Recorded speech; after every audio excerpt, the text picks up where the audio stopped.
We start this vlog in São Paulo at the Museu de Ipiranga, a museum that specializes in Brazil's history and material culture and also happens to be part of the University of São Paulo. The afternoon that we spent here was so wonderful. The afternoon glow was a beautiful way to elevate the architecture and the landscape, and inside is an incredible collection of so many interesting historical items that range from spectacular paintings, bulbs of water from different regions in Brazil, which I thought was a really cool addition to the museum, some horse history, stunning interiors, and I think it's important to leave some room for you to go and discover more of the wonderful features for yourself if you're ever in São Paulo. It is definitely worth a visit.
Starting with a very early morning and some very heavy traffic, we eventually got to Rio de Janeiro and went straight to the Christ the Redeemer statue.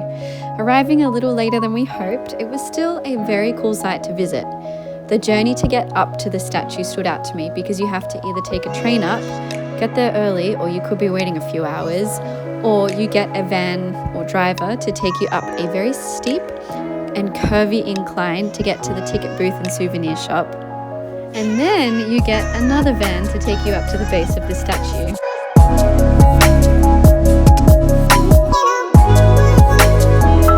It was wildly busy by the time we got up there, but I didn't mind because I got to see a monkey in the wild for the first time ever in my life. It was so cute. The view of Rio de Janeiro from the statue is insane. The statue itself is breathtaking, and you see so much of Rio de Janeiro, and we could even see horses being exercised down in the city's equestrian centre. There's a lot to offer on the adventure up to Christ the Redeemer, and it was absolutely worth it.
After a day of walking along a few beaches, earning the breakfast that we thoroughly enjoyed, we made our way to Park Bondino.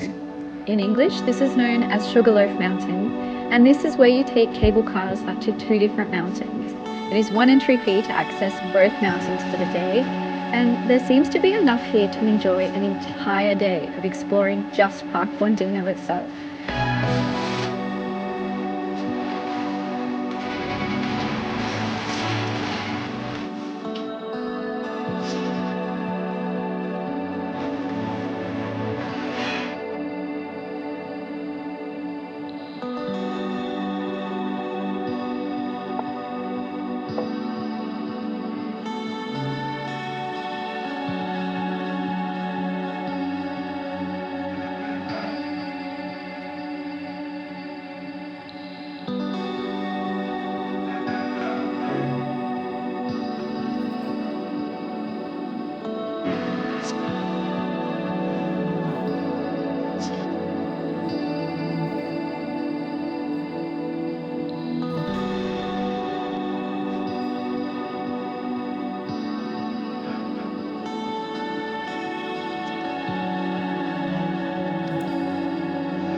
This evening was one of my favorite parts of our time in Rio de Janeiro.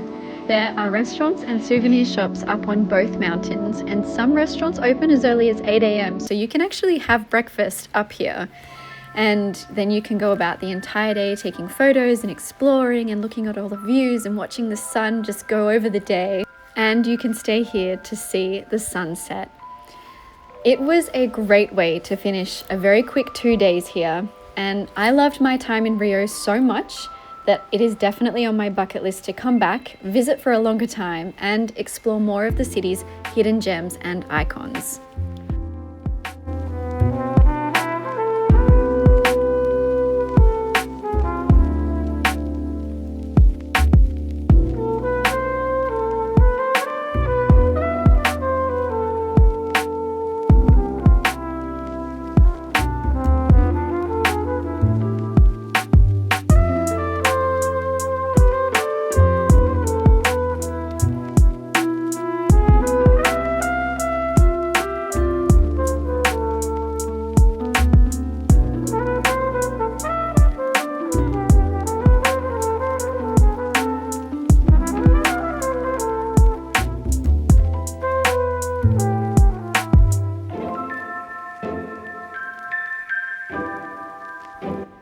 In between Rio and our return back to Campos do Jordão, the chest infection I had flared up and made me worse for wear. So I had to get busy planning and focusing on returning to Campos do Jordão to help get me better.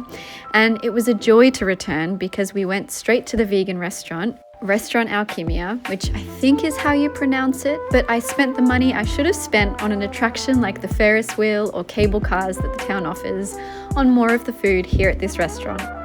I have no regrets, it was so worth it, and I tailored the trip to be a little bit more personalized to what I enjoy doing, eating, and soaking in more of the town's Swiss-inspired architecture and just enjoying the afternoon and appreciating the fact that I was so much better from just a few days before when I was really sick.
After a very delicious all-you-can-eat lunch in Pedro de Bao, we decided to head to Jardim dos Pinhais. By the time we got here, it was a little late in the afternoon, and it's probably a place you'd like to visit earlier in the day where the natural light is really showing off the garden's display here. But it's a beautiful block of land hosting a few different garden styles and even a little dinosaur adventure, which we walked through and had a good giggle at. I probably would have come here earlier in the day if I had known about the lighting, but it was still a really beautiful location to visit nevertheless.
It came time to fly back to Australia, and at the same time I was leaving for Australia, the Brazil and Japan World Cup game aired, and I could definitely tell Brazil cheered their team on with passionate dedication because the roads that are usually very busy were super quiet.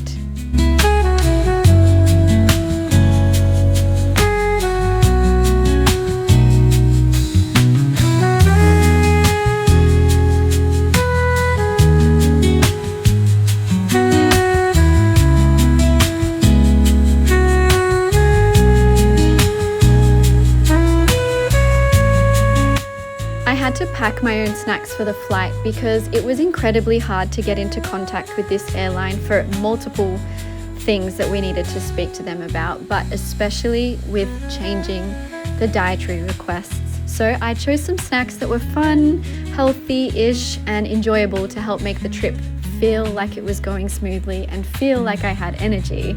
But I definitely got a bit carried away with the sweet stuff because I think it was a bit of an emotional choice to try and bolster my heart and soul for the fact that I had to leave Brazil.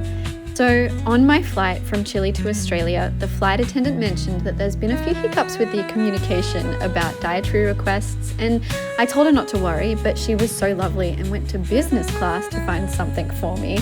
And she gave me some crackers, which I thought was a lovely gesture. She went above and beyond when she really didn't have to, and it warmed my heart and made the flight even more wonderful because my heart was a little bit heavy about having to leave.